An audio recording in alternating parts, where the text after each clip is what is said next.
Entrai pela porta estreita, larga é a porta e espaçoso o caminho que conduz para a perdição, e são muitos os que entram por ela. Mateus 7, 13 e agora o 14. Porque estreita é a porta e apertado o caminho que conduz para a vida, e são poucos os que acertam com ela. Acautelai-vos dos falsos profetas, que se vos apresentam disfarçados em ovelhas, mas por dentro são lobos roubadores. Pelos seus frutos os conhecereis. Colhem-se porventura uvas dos espinheiros ou figos dos abrolhos? Assim, toda árvore boa produz bons frutos, porém a árvore má produz frutos maus. Não pode a árvore boa produzir frutos maus, nem a árvore má produzir frutos bons. Toda árvore que não produz bom fruto é cortada e lançada ao fogo. Assim, pois, pelos seus frutos os conhecereis. Nem todo que me diz Senhor, Senhor, entrará no reino dos céus, mas aquele que faz a vontade de meu Pai que está nos céus. Muitos naquele dia hão de dizer-me, Senhor, Senhor, porventura não temos nós profetizado em teu nome, e em teu nome não expelimos demônios, e em teu nome não fizemos muitos milagres? Então lhes direi explicitamente, nunca vos conheci. Apartai-vos de mim, os que praticais a iniquidade. Todo aquele, pois, que ouve estas minhas palavras e as pratica, será comparado a um homem prudente que edificou a sua casa sobre a rocha. E caiu a chuva, transbordaram os rios, sopraram os ventos, e deram com ímpeto contra aquela casa, que não caiu, porque fora edificada sobre a rocha. E todo aquele que ouve estas minhas palavras e não as pratica, será comparado a um homem insensato, que edificou a sua casa sobre a areia. E caiu a chuva, transbordaram os rios, sopraram os ventos, e deram com ímpeto contra aquela casa, e ela desabou, sendo grande a sua ruína. Quando Jesus acabou de proferir estas palavras, estavam as multidões maravilhadas da sua doutrina, porque ele as ensinava como quem tem autoridade, e não como os escribas. Amém? Vamos orar mais uma vez. Senhor, somos gratos a Ti, por essa oportunidade maravilhosa que temos na manhã deste domingo de adorar a Ti, que Tu fales ao nosso coração, vens alimentar a nossa alma, edificar o nosso coração. Suplicamos a Tua bênção, no poder do Teu Espírito Santo, em nome de Jesus, amém. Então, irmãos, esse aqui é o trecho conclusivo do Sermão do Monte. O Sermão do Monte, uma das mais célebres pregações de Jesus, registrada em Mateus, nos capítulos 5, 6 e 7. E agora, nós temos então a conclusão, a aplicação deste sermão. Jesus então vai fazer aplicações daquilo que ele havia dito ao longo dos 3 capítulos. E ele apresenta advertências, sérias advertências, que precisam ser ouvidas, que precisou ser ouvida por aquela multidão e precisa também ser ouvida por nós nesta manhã e todas as vezes que lemos esta porção da palavra de Deus. Jesus apresenta 4 advertências, 4 aplicações, e estas advertências, elas vão ser apresentadas a nós através de contrastes.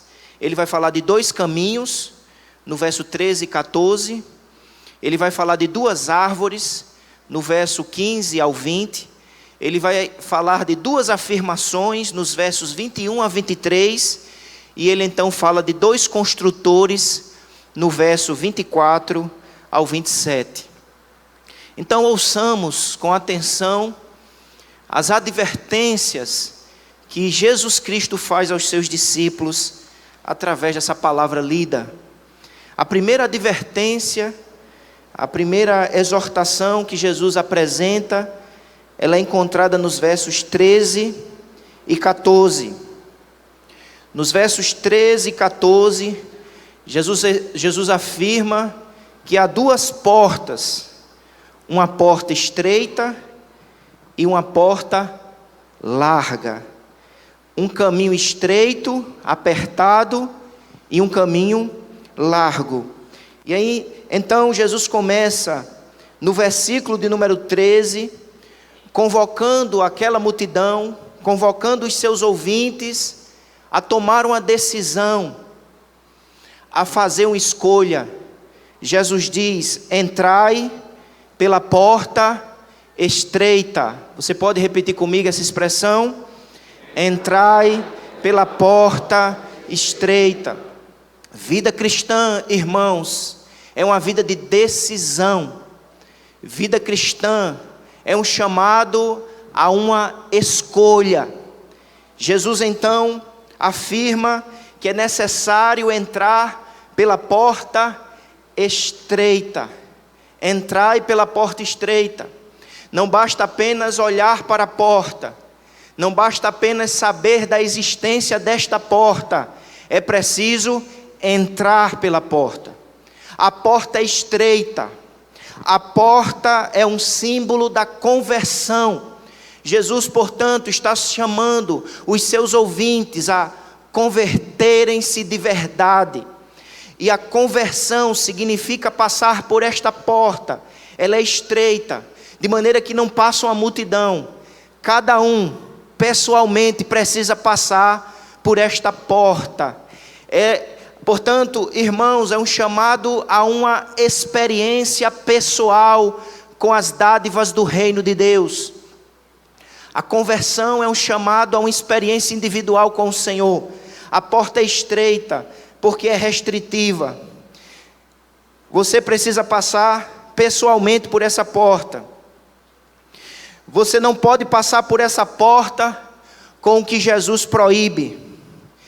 Para passar por esta porta é preciso abandonar a bagagem do pecado. Tem que deixar o velho homem, tem que ser regenerado. É preciso abandonar o mundanismo, o orgulho. É preciso deixar as coisas velhas para trás. As coisas velhas já passaram.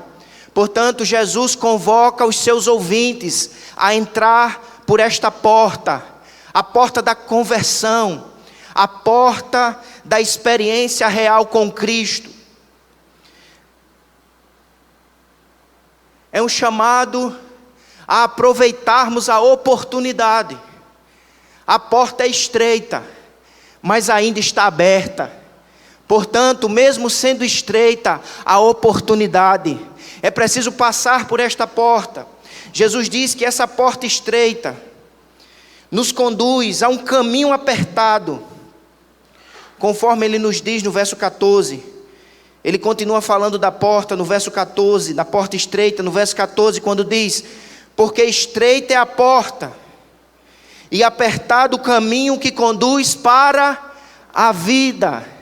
Apesar da estreiteza dessa porta, vale a pena passar por ela, porque ela nos conduz a um caminho. O caminho é apertado, é um caminho estreito, é o caminho da santidade, é o caminho da perseverança, é o caminho da obediência. Mas vale a pena trilhar este caminho, porque este caminho nos conduz para a vida, para o reino dos céus, para as bênçãos do Senhor, para a comunhão com Deus. Portanto, Jesus chama os seus ouvintes a tomar uma atitude, a fazer uma escolha, a passar pela porta estreita. Mas ao mesmo tempo, amados, que o texto nos fala dessa porta estreita, que conduz para um caminho apertado, e que conduz à vida, ele diz que são poucos os que acertam com aquela porta. São poucos os que se dispõem a passar pela porta estreita. São poucos os que se dispõem a, de fato, abandonarem o pecado, rejeitarem o velho homem, o mundanismo e o orgulho, e passar por esta porta. A porta estreita, a porta da conversão, a porta da santificação, a porta do discipulado. Porque Jesus diz no verso 14, são poucos os que acertam com ela. Mas ao mesmo tempo, Jesus fala de uma outra porta. No verso 13 ele diz: larga é a porta e espaçoso o caminho que conduz para a perdição. Há uma outra porta, há uma porta larga, que muitos, de uma só vez, passam por ela. John Wesley, pregando nesse texto, ele diz que a porta larga é o pecado, é a ausência de compromisso com o Senhor. Há uma porta larga e espaçosa, mas esta porta larga, confortável, que conduz para um caminho espaçoso, ela leva a multidão para a perdição, para a destruição, para o distanciamento de Deus, para o distanciamento das bênçãos do reino do Senhor. E pasmem, meus amados irmãos, o texto do verso 13 termina Jesus dizendo: são muitos os que entram por ela, poucos os que entram pela porta estreita, e muitos os que entram pela porta larga. Meus amados irmãos, todo o Novo Testamento nos ensina que nós somos salvos por Cristo, pela graça de Deus, mas o Cristo que nos salva, nos transforma, para obedecermos o seu chamado e assumirmos as nossas responsabilidades, e entrarmos por essa porta estreita, abandonando o que precisa ser abandonado, e seguindo no caminho apertado, mas num caminho de vida, num caminho de paz, num caminho de bênçãos. E a pergunta que o Espírito Santo de Deus nessa manhã, por intermédio da palavra, faz a mim e faz a você nesta manhã: que decisão você tem tomado? Que escolhas você tem feito? Não há várias possibilidades, não há 3 possibilidades, só há 2.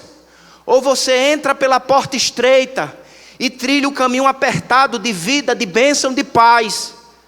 Ou você escolheu a porta larga da não conversão, do mundanismo, mas que conduz à destruição. Que decisão você tem tomado? Que escolha você tem feito? Não há neutralidade na vida espiritual.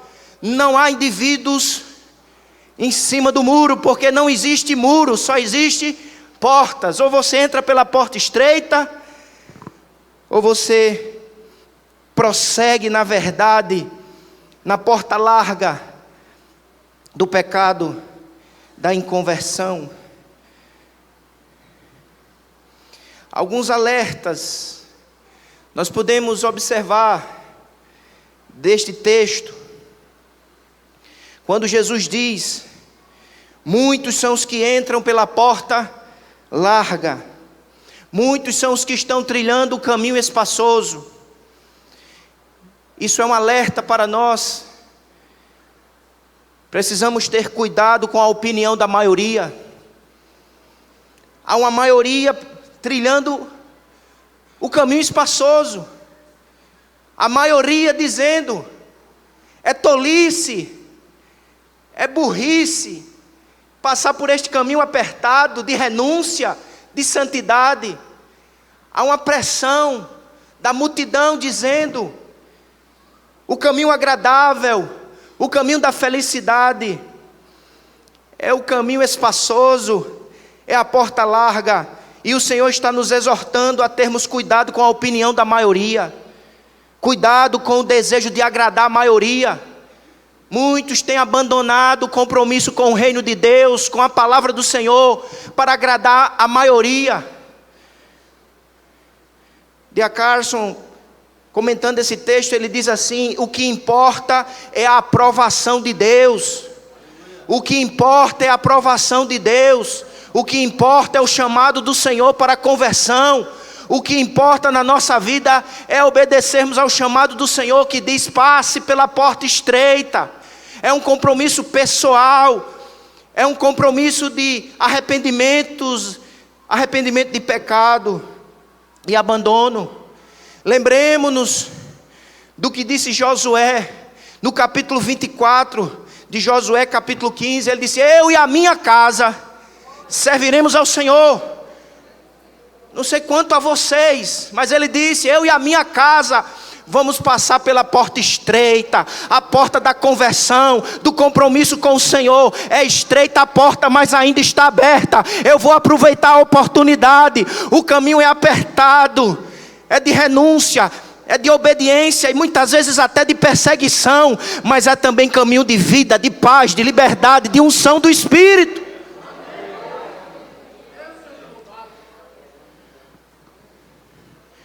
Lembre-se que só existe 2 caminhos. Que caminho você tem trilhado? É preciso fazer uma escolha, é preciso tomar uma decisão. Não basta apenas ouvir sobre o caminho, não basta apenas saber sobre o caminho. Muitos têm ouvido sobre o caminho, muitos sabem sobre o caminho, muitos até explicam características do caminho e da porta, mas não basta saber, não basta ver, é preciso entrar, é preciso experimentar, é preciso agir no poder do Espírito, como evidência de uma vida transformada. É preciso lembrar, meus irmãos, que há consequências inevitáveis em nossas escolhas. Não há neutralidade no reino de Deus. Você tem feito escolhas. Não pense: eu ainda não fiz a minha escolha. Você já fez a sua escolha. E saiba do que Jesus está dizendo: escolhas trazem consequências. Quem passa pela porta estreita e anda no caminho apertado, a consequência é vida, é paz, é comunhão, é bênção. Mas quem continua desejando agradar a opinião, satisfazer a própria carne, não renunciar ao eu, não voltar-se para Jesus de verdade, ele está no caminho largo, ele está sendo elogiado, ele está sendo aplaudido, ele está sendo curtido. Há uma multidão. Mas saiba que escolhas trazem consequências. Os que escolhem o caminho largo, segundo o nosso amado Jesus Cristo, eles receberão como consequência a destruição. Lembre-se que haverá um fim. A questão não é só o aqui e agora, é o final da caminhada. Que você esteja na trilha dos que receberão do Senhor por misericórdia e graça, vida e paz, em nome de Jesus. Essa foi uma das crises de Asaf, quando no Salmo 76, ele angustiou-se por ver os ímpios prosperando. No verso de número 13 do Salmo 73, ele até diz assim: inutilmente conservei puro o coração e lavei as mãos na inocência. Ele começa a questionar a sua caminhada, ele começa a perguntar: será que vale a pena trilhar este caminho apertado, de pureza, de santidade, de autorrenúncia? Porque eu vejo o ímpio na ostentação, na alegria, na felicidade, e eu aqui na luta, na provação. E ele diz no verso 16: em só refletir para compreender isso, achei muito pesada a tarefa para mim. No verso 17 ele diz: até que entrei no santuário de Deus e atinei com o fim deles. A questão não é o meio, a questão não é meramente o caminho, é o fim. Ou seja, o fim do ímpio é destruição, é trevas, é morte, é angústia eterna. Mas o fim dos que passaram pela porta estreita, estão no caminho apertado, de santidade, de obediência, até mesmo de perseguição. O fim é glória, o fim é bênção, o fim é vida, o fim é comunhão com o Senhor. Entrem pela porta estreita. Aquele que nos ama, aquele que nos capacitou a agir, conclama-nos a tomar tomar uma decisão, a nos converter de verdade, a entrarmos pela porta, a experimentarmos uma vida de comunhão com o Senhor, apesar das lutas, das tentações, das perseguições, das dificuldades. Vale a pena trilhar este caminho.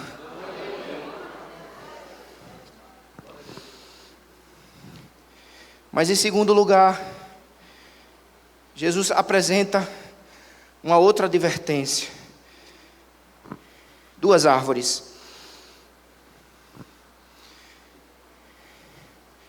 No verso 15 do capítulo 7, ele diz: cuidado com os falsos profetas.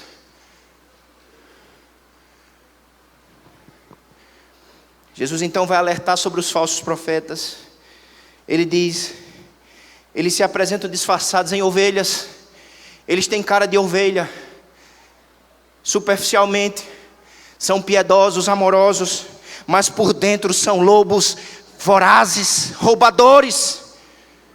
Você que está no caminho apertado, no caminho do discipulado, cuidado com o falso ensino, com os falsos mestres, com os falsos profetas. Nem tudo que reluz é ouro. O apóstolo Paulo diz que eles se transvestem até de anjo de luz. Quem é o falso profeta? Pelo contexto do texto, irmãos, claramente perceberemos que o falso profeta é o falso mestre. Cuidado com os falsos mestres. Falsos mestres que têm subido em púlpitos e negado a necessidade de verdadeira conversão, anunciado uma graça barata, graça que não transforma. A graça de Deus, irmãos, é transformadora, é libertadora. A gente chega como está, pecador, cheio de mazelas, mas não continuamos os mesmos se temos um real encontro com Jesus. Ele perdoa os nossos pecados, transforma as nossas vidas e nos liberta para vivermos uma vida de santidade, de obediência, de bom testemunho. O falso profeta prega um amor falso, uma graça barata que não transforma. Em nome de um amor sem conteúdo. O amor que Deus apresenta em sua palavra tem conteúdo. Quem ama obedece. Vós sereis meus amigos se fizerdes o que vos mando. Quem ama obedece. Quem ama adora. Quem ama glorifica o Senhor através da sua vida, no poder do Espírito, como evidência de uma vida liberta e transformada. Não pode dizer: eu nasci assim, vou morrer assim. Eu nasci morto, mas em Cristo recebi vida e vida em abundância. Vivo para viver para o seu louvor e para a sua glória, numa vida de gratidão. O falso mestre, o falso profeta, ele nega as doutrinas essenciais da graça. Ele nega a trindade. Ele nega a necessidade da salvação única e exclusivamente pelo sangue derramado na cruz do Calvário. O falso mestre vai acrescentar a fé às obras.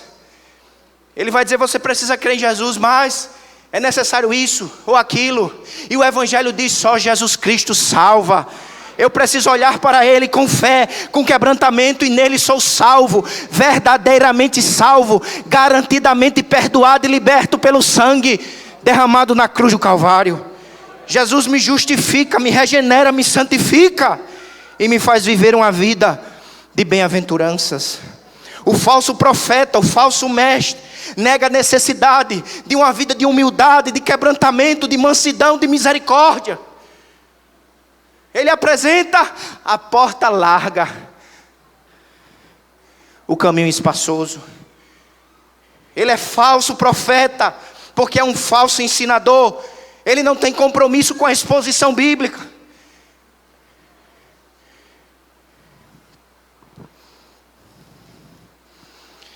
Ele é falso pelo que sutilmente dizem. Falam muitas vezes como ovelhas, mas na verdade são lobos. Cuidado com os falsos profetas.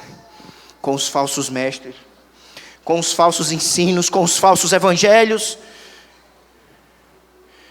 Jesus diz, em segundo lugar, que o falso profeta, ele é falso pelo que ele ensina, mas ele é falso também pela sua conduta reprovável. Mais cedo ou mais tarde, os frutos reprováveis da vida dele se revelarão. Calvino disse, nada é mais difícil do que falsificar a virtude. Não se falsifica a virtude por muito tempo. E aí, Jesus fala-nos sobre isso, no verso 16. Pelos seus frutos os conhecereis. Colhem-se porventura uvas dos espinheiros, ou figos dos abrolhos? O que Jesus está dizendo aqui, irmãos? Os frutos revelam a natureza.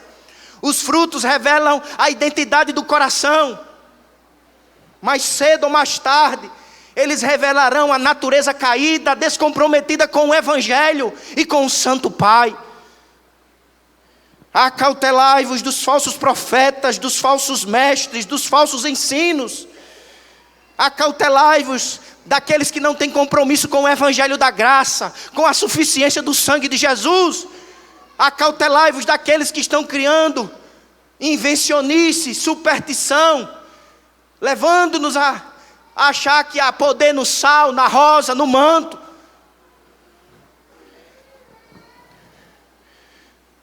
Eles não apresentam frutos verdadeiros. Verso 17, assim: toda árvore boa produz bons, porém a árvore má produz o quê? Frutos maus. Os frutos revelam a natureza. Não pode a árvore boa produzir frutos maus, nem a árvore má produzir frutos bons. Verso 20: toda árvore que não produz bom fruto é cortada e lançada ao fogo. Jesus então revela que esses falsos profetas, sua vida, seu ensino, suas práticas, estão destinadas ao fogo, a um justo juiz de toda a terra. De Deus não se zomba. Eles parecem ovelhas, mas eles são descritos como lobos roubadores. Outra versão diz lobos vorazes. Eles desejam roubar, destruir, arruinar ferozmente.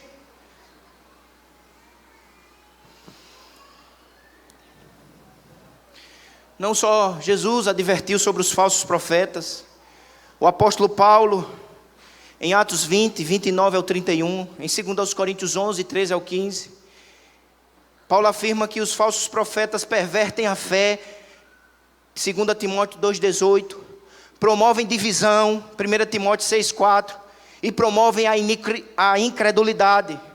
Pedro, da mesma maneira, alerta a igreja contra os falsos profetas, em 2 Pedro 2, verso de número 1 a 3.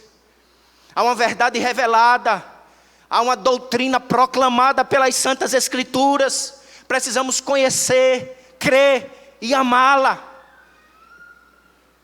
para sermos guardados da sedução dos falsos profetas. Veja que Jesus disse que eles não aparecem como lobos vorazes, eles aparecem como disfarçadas ovelhas. Às vezes fala com mansidão, com educação, mas não basta nos iludirmos com a forma, é preciso observarmos o conteúdo. E o conteúdo da fala precisa ser Cristo Salvador, Cristo Senhor, o Evangelho que é poder de Deus para salvar todo aquele que crê. O conteúdo precisa ser um chamado à conversão, ao verdadeiro arrependimento. A fé somente em Jesus, garantidor de vida e vida em abundância. Acautelai-vos, preste atenção, cuidado com falsos profetas, falsos ensinamentos que nos distancia do compromisso com a cruz, do compromisso com a vida de santidade, com o compromisso de uma vida de perseverança, de amor ao Senhor e à sua igreja.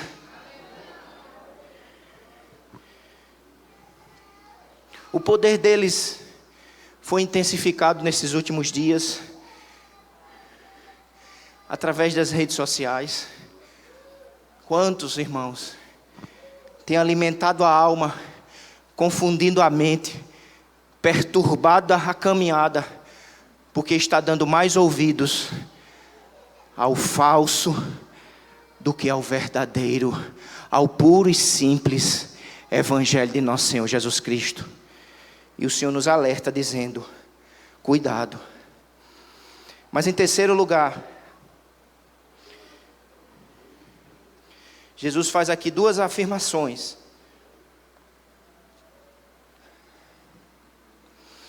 Ele diz assim, verso 21: nem todo que me diz Senhor, Senhor, entrará no reino dos céus. Dentro do contexto, obviamente, essa é uma das características do falso profeta. Ele usa o nome do Senhor, mas usa o nome do Senhor em vão. Mas essa é uma característica não só de um falso profeta, é de um falso crente. Ele tem só o Senhor nos lábios, mas não tem o Senhor no coração, na vida. Não basta discurso eloquente, palavras fervorosas. É preciso mudança de coração. É preciso real conversão. É preciso o poder do Espírito Santo que me transforma e me liberta, para que eu evidencie uma vida liberta e transformada em obediência. Eu não sou salvo pela obediência que pratico, mas o verdadeiro salvo, liberto e regenerado, ele trilha o caminho da obediência, como expressão de uma vida liberta e transformada, e como expressão de gratidão. Aquele que me amou primeiro, perdoou os meus pecados, transformou a minha vida, eu sou grato. E a gente expressa a gratidão como, irmãos? Obedecendo os seus mandamentos. Não basta eloquência, não basta palavras, não basta discurso, é preciso vida consagrada. Nem todo que me diz Senhor, Senhor, eles declaram. Veja que ele não diz só um Senhor, ele diz dois. Isso mostra o quê? Fervor, entusiasmo. Mas isso é da boca para fora, porque o coração não está transformado, nem a vida envolvida. Senhor, Senhor, não entrará no reino dos céus, mas aquele que faz a vontade de meu Pai, que está nos céus. Um comentarista bíblico, ele disse assim: o fator determinante em relação a quem entra no reino é a obediência à vontade do Pai. Ninguém entra no reino por causa da obediência, mas é igualmente verdade que ninguém que entra no reino é desobediente. Ninguém entra por causa da obediência. Nós entramos por causa de Cristo, por causa do sangue derramado na cruz do Calvário. Mas depois que entra pela graça, transformado pelo poder do Espírito, é preciso trilhar uma vida de obediência, de santidade, de compromisso, ou sozinho ou acompanhado, ou no meio da multidão, ou dentro de casa. Obediência à vontade do Pai. Outro comentarista disse: o que é a vontade do Pai? A vontade do Pai é que a gente crê em Jesus como Senhor e Salvador da nossa vida. A vontade do Pai é que nós nos arrependamos de verdade dos nossos pecados e creiamos firmemente em Jesus Cristo como o autor e salvador da nossa vida. Qual é a vontade do Pai? É que vivamos uma vida de santidade. Qual é a vontade do Pai? É que amemos uns aos outros. Quem ama perdoa, quem ama suporta, quem ama se dispõe a servir, quem ama promove a paz. Qual é a vontade do Pai? Que frutifiquemos no Espírito, em amor, em santidade, em humildade, em domínio próprio, em mansidão, em alegria.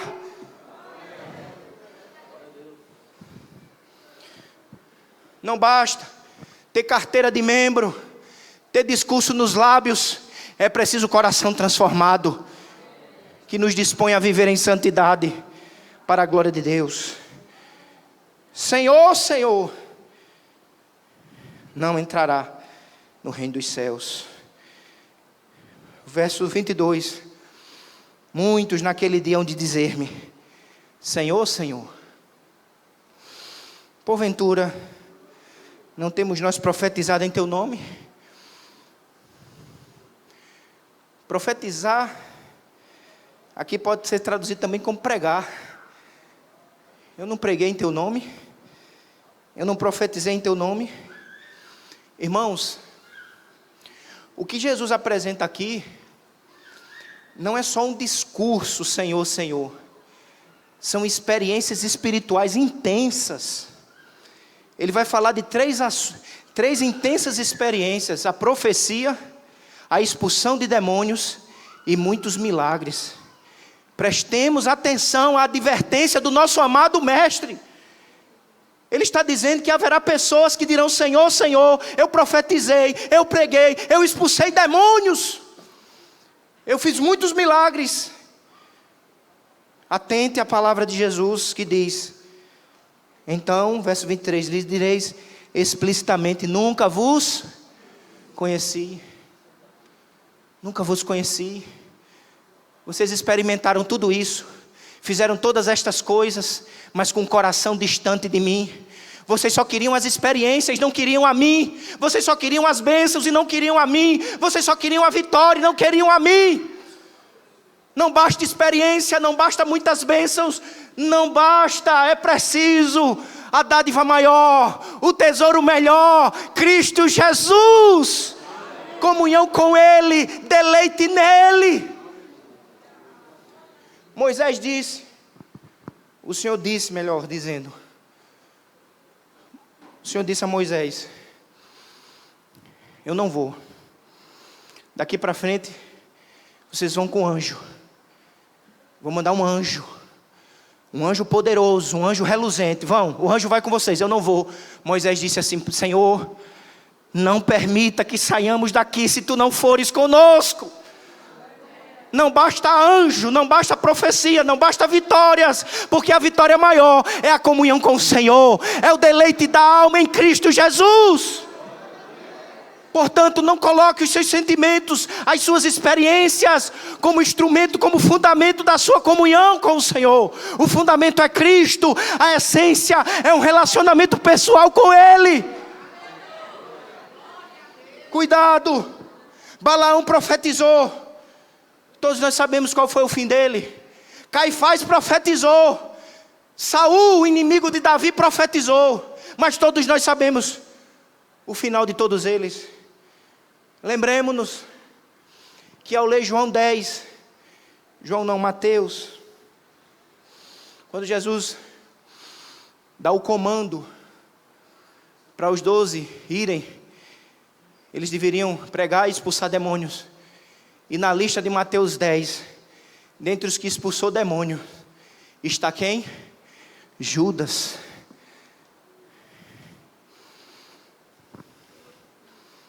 Tudo isso não basta, não é suficiente, não é evidência suficiente de que realmente participo do reino. A evidência é um coração transformado, capaz de obedecer à vontade de Deus, no poder do Espírito.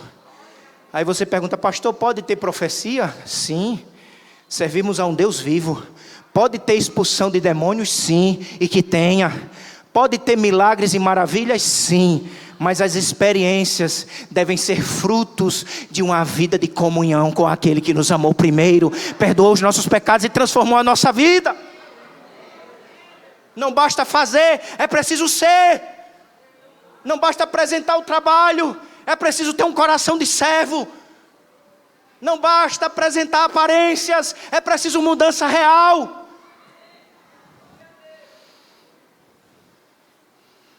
Eles enganaram os outros, talvez enganaram a si mesmos, porque era o dia do juízo. Porque diz: naquele dia,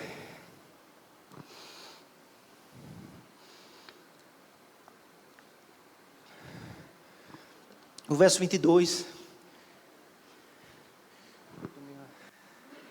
estou concluindo, mas eles são acusados. Então lhes direi explicitamente: nunca vos conheci, apartai-vos de mim, os que praticais a iniquidade. Veja, irmãos, como isso é sério. Jesus está dizendo: vocês praticaram mas quais foram os atos que eles mostraram? Profecia, expulsão de demônios e milagres. Todo ato espiritualmente intenso, sem comunhão com o Senhor, é uma iniquidade, porque o nome do Senhor não está sendo glorificado. Talvez a vida do profeta, ele quer aplauso, ele quer elogio, ele está atrás de status, de multidão, e ele usa Deus como um garçom, mas não chama o Senhor de Senhor, e não vive como o Senhor, debaixo do senhorio do Senhor. Não basta só as experiências, é preciso um coração que conhece o Senhor e é conhecido do Senhor. E por último, a última advertência está nos versos 24 a 27. Todo aquele, pois, que ouve estas minhas palavras. Quem está ouvindo as palavras de Jesus nessa manhã? Todos que ouvem estas palavras e as pratica, será como comparado a um homem prudente que edificou a sua casa sobre a rocha. É duas casas. O Senhor nos chama a ouvir e praticar. Se nós ouvimos e não praticamos, estamos ouvindo para a nossa própria condenação. De Deus não se zomba. De Deus não se engana. Ele diz que há dois homens, um construtor sábio e um construtor insensato. Ele diz: o sábio é aquele que ouve e pratica.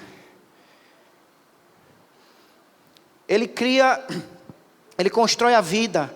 Casa é símbolo de vida. Ele constrói a vida debaixo de um fundamento verdadeiro, a rocha. No Novo Testamento a rocha é Cristo.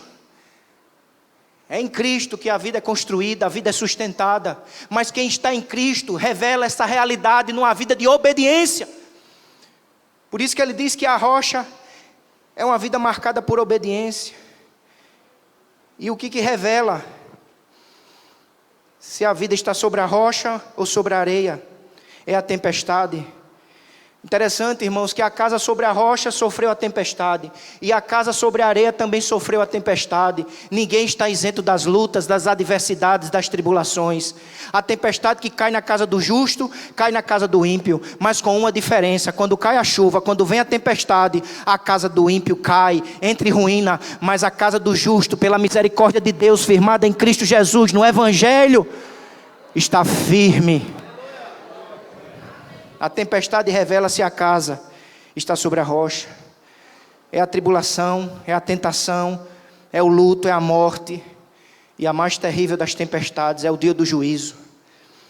Ele diz que aquele que ouve estas minhas palavras e não as pratica, será comparado a um homem insensato que edificou a sua casa sobre a rocha, sobre a areia. E caiu a chuva, transbordaram os rios, sopraram os ventos, e deram com ímpeto contra aquela casa, e ela desabou, sendo grande a sua ruína. Que tipo de construtor eu e você temos sido com a nossa vida?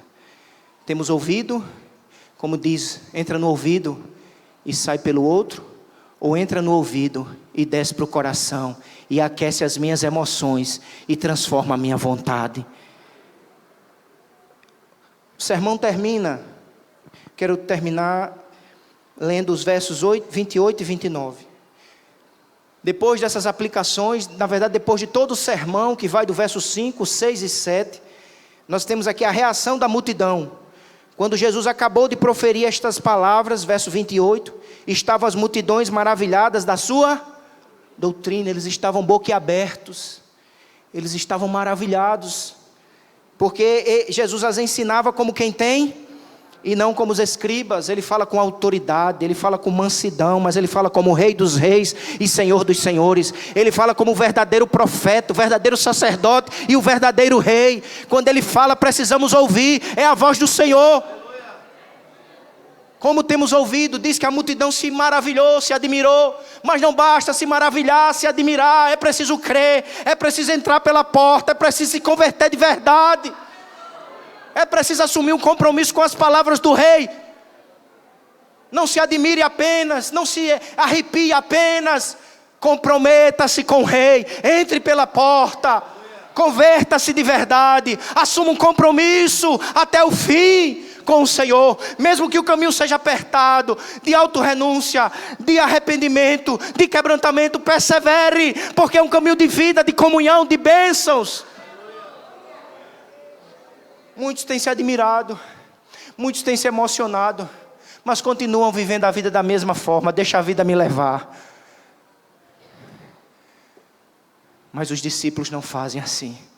Não é o meu eu, não é a vida que me leva. É o Espírito que me transforma. É a palavra que me alimenta. É o Senhor que me liberta. Ouça, creia, converta-se, obedeça. Tome uma decisão. O Rei voltará. Maranata. Ora vem, Senhor Jesus. O Rei voltará. Maranata. Ora vem, Senhor Jesus. A primeira vinda dele, ele veio como um cordeiro, manso e sofredor. Mas a sua segunda vinda, naquele dia, e este dia se aproxima, a trombeta vai tocar, e ele virá como justo juiz, o leão da tribo de Judá, e ele chamará a mim e a ti, para saber como você ouviu a palavra, que decisões você tomou, que escolhas você fez. E naquele momento, não terá mais oportunidade. A porta apertada se fecha. Que Deus em Cristo nos ajude. Em nome de Jesus. Pai, é a Tua palavra. Aplica na nossa mente, no nosso coração. Senhor, se nessa manhã existe alguma pessoa aqui que ainda não passou por essa porta, que ele ouça e que ele saiba que o Senhor está falando com ele. Não sabemos se teremos outra oportunidade. A vida é breve, a vida é frágil. Tem misericórdia, opera a salvação nesta manhã. Glorifica o Teu nome. Edifica a Tua igreja, Senhor. Em nome de Jesus. Amém.